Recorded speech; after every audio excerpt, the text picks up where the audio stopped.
From the Denver Broncos Media Center, welcome to Broncos Country Tonight.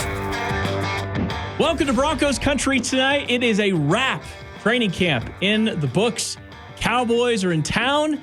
We have preseason football right around the corner. Benjamin Allbright, let's go ahead and break down not only today's practice, but overall impressions of what we've seen so far in these 14 days of training camp. Well, I thought it was interesting because the Denver Broncos have taken a different approach to training camp this year, and a lot of media and people like that have said that it's too soft. They haven't they've been out here with all these rest days and everything else, but the Broncos were the more physical team out there on both sides of the ball, and it was not close particularly. So I thought that the coaching staff was validation for what they've done so far, the way they've lined up training camp with these rest days, keeping guys fresh. All the players say they feel fresher.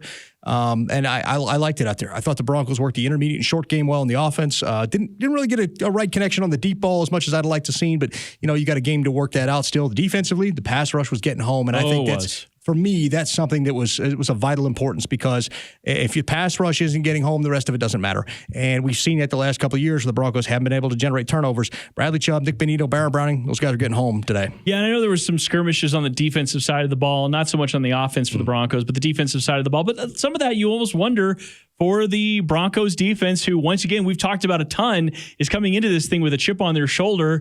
They feel like they've got something to prove. At some level, look, you don't want fighting. But at the other end of it, I do like the physicality. You brought that up. I do like that they are like, we're going to win the line of scrimmage. We're going to get interceptions. We are going to take it to you. And for both sides of the ball, they really did today. They did. The offense was successful in dictating what they needed to. Like I said, the deep ball wasn't quite there. Timing's still a little off, but you got time to work that out. A couple of weeks still to work that out.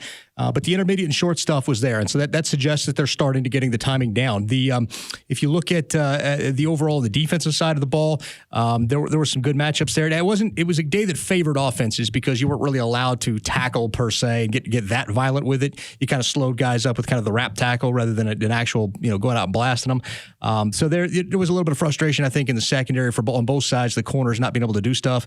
We saw Anthony Brown of the Dallas Cowboys make a really good play. Over on the other side, we saw Darby. We saw these other guys making good plays for the Broncos. So, I think overall the main thing is these guys are just ready to strap the pads on and have a game. But with the offense, they're working the intermediate stuff and over the middle for all the Russell Wilson on Russ, yeah. Can't throw over the middle. Right.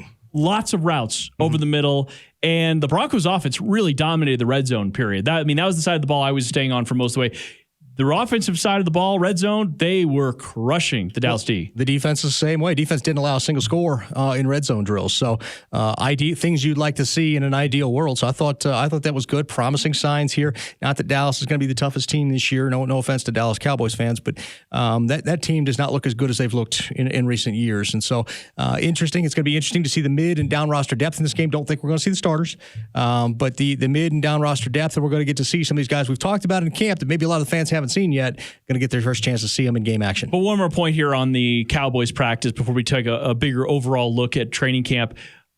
It's one of those things, like you go against the same guys every single day at training camp, every single day. You get to know their tendencies. You don't know if your wins are truly wins or if you're just playing against an opponent that you know too well. Yep. So I think today gives you a little bit of insight onto the amount of work that these guys have put in. And as you mentioned, for all the hand-wringing out there by some of the local media about the physicality of practice and especially some of these walkthroughs, they look like the tougher team, and maybe that had something to do with not being beat up through the first 13 days of training camp. Yeah, and then the players have specifically mentioned that as we've talked to them over the last couple of days. They said the same thing. I don't feel as ground down going into this thing. So that's a good thing. I think that the way that they've done this, it's innovative, it's new. We wanted to see results before we started commenting on it, but it looks like we're seeing results. Guys that are fresh, ready to hit, setting a physical tempo out there in the scrimmage, and now we're going to see if they can continue that into the game. All right, so we're going to see the first preseason game against the Cowboys coming up on Saturday, but where we sit right now, heading into the season, if we didn't see the starting offense even one time, which we will see them at some point in the preseason,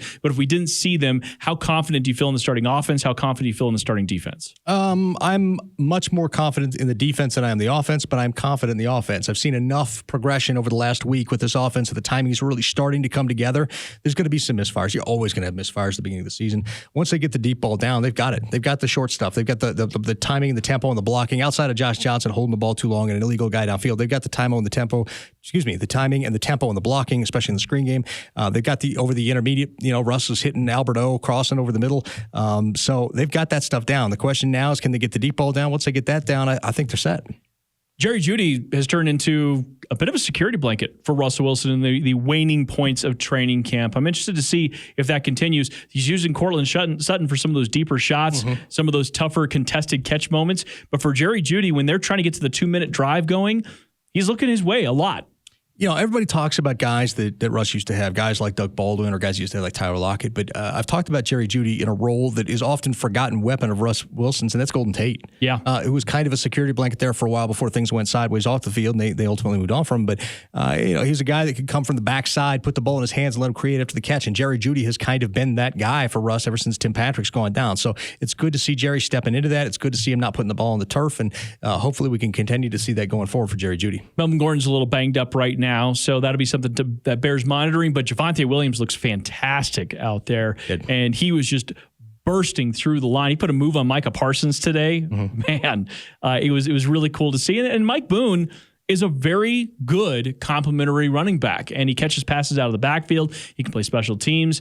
I mean, again, for all the holy cow, what is the running back room going to look like if one of these guys goes down? I think they're going to be in good shape as long as Melvin's not out for a very extended period of time. Yeah, Melvin's got a foot contusion. He should be fine by the beginning of the year. They're not too worried about that. All the tests came back negative, just a foot contusion, which basically means bruising on the foot as he got stepped on.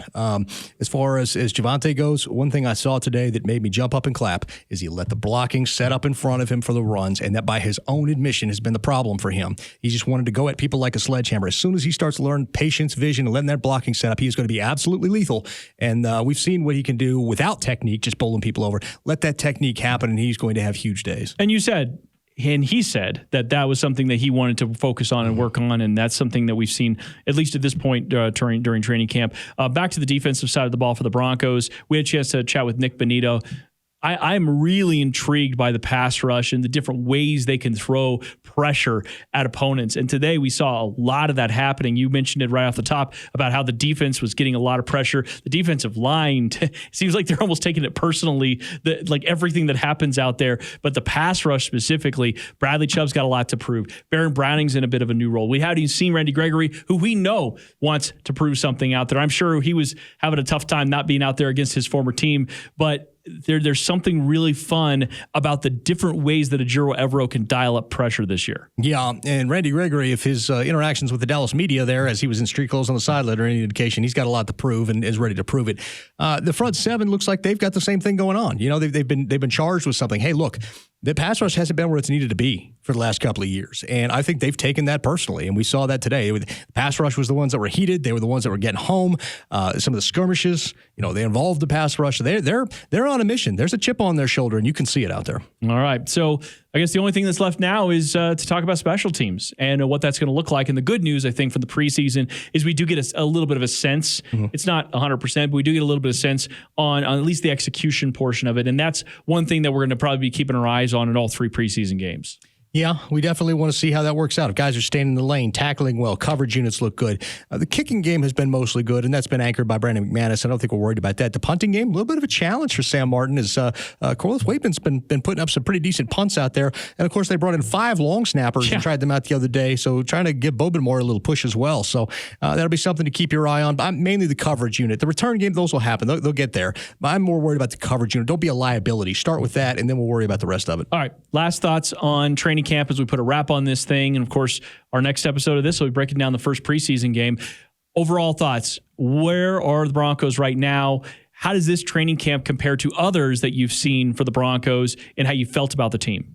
I'm a little bit more optimistic about the offense, certainly, than we've been over the last half decade or so. I think the defense is still there, but I think they've got a chip on their shoulder. It's mostly like there's been a sigh and well, we know we're going to be. This year there's a little bit of an edge to them. Hey, wait a minute, we're being overlooked out here. The offense, cautious optimism. We'll see. And I think that Russ and them, they'll get that deep ball stuff down. That's always been Russ's specialty, so I'm less worried about it than I would be in a normal situation. But the intermediate and short stuff is encouraging. The run game's encouraging, and Devontae's development's encouraging. I'm excited. Awesome. Very cool. Well, there you go. That puts a wrap on 2022 NFL training camp for the Denver Broncos. For Benjamin Allbright, I'm Ryan Edwards. Thanks for watching Broncos Country Tonight.